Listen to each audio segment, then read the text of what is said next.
20 वर्षर बहु हूँ 60 वर्ष वयस्क लोक घर मुरबी केमिति देखुना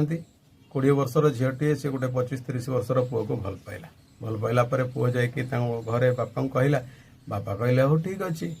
है से बाहागर है पुओ कौन करे ना स्त्री कथार चले बापा जिते बड़े सब कथा को अपोज करती भल कथा कहती ये स्वामी स्त्री खराब भावती से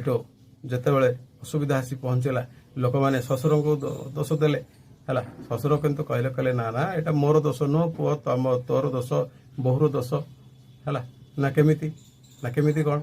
है ते जिते बड़े मु सब कथा को बारण करूली से तू कौन करूँ ना मते मो कथार जाऊनु तू तो स्त्री कथार जाऊलु बर्तमान स्त्री अभिज्ञता कम तू जाचु तेणुक तू कौन कलु ना स्त्री कथाटा को श्रेय मणिलु बर्तमान असुविधा हेले मते तू दोष दे पारबनी भल पाइबाटा जेतिकी भल सेतिकी मंद तेणुक जी भावुंट जे स्त्री सब जानी तार अभिज्ञता अच्छी सेटा समय कहब।